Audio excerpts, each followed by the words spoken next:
So I'm watching a crime show. The cops are interrogating this suspect who is not holding up well at all. They're breaking at every single question, giving up every important piece of information, and just when the police ask the most pivotal question, the suspect's lawyer walks in. And he goes, "Stop, stop, stop. My client pleads the fifth." Of course, at this point, the audience knows we're not going to be getting anything else out of this suspect. The phrase, "I plead the fifth," refers to the Fifth Amendment of the Constitution, where it's established that nobody can be compelled to witness against themselves. It's a phrase that's found its way into everyday conversation as a way to say, I'm not going to give you the information you're asking for.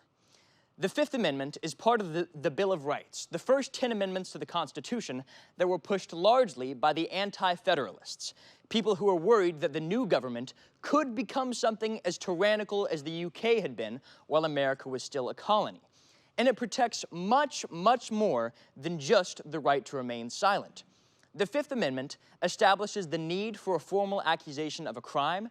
It protects against double jeopardy. It establishes the right to due process and the right to financial compensation when the government confiscates land. This amendment starts off with the kind of protection very common in the Bill of Rights, protections against the government having too much power. It starts off by establishing that nobody can be held accountable for a criminal offense without indictment by a grand jury. What this does is it makes it very difficult for the government to just lock people up without a formal process of accusation.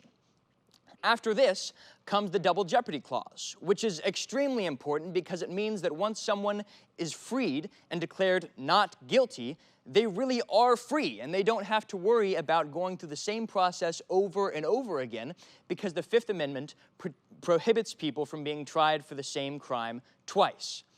It's only after this that we actually get to the part of this amendment where it says that nobody may, in any criminal case, be compelled to witness against himself. This is immediately followed by one of the most recognizable phrases in the Constitution, that nobody may be deprived of life, liberty, or property without due process of law. But while this idea of due process is strongly associated with the Constitution, it's an idea that isn't actually unique to this document. It largely came from the Magna Carta, a document that inspired a lot of parts of our Constitution, and this is just one example of that inspiration. The last thing that this amendment establishes is that the government can't take away land for public use without financially compensating the people they took it from. I'll admit that for a while, I wasn't sure how this clause about eminent domain really related to my everyday life. But there is a way that this has impacted someone close to me. My grandfather was raised in the town of Buncombe, Tennessee. It's a small town, not much more than a wide spot in the road, and if you look it up today, you'll struggle to find anything about it. That's because, since 1952, the area of Buncombe has been known as Woods Reservoir after it was flooded to help to create Arnold Air Force Base. Even though this was a small community, this flooding had a huge impact. Tons of people had to move away from their homes, get new jobs. Graves in this town were exhumed so that they could be moved somewhere else.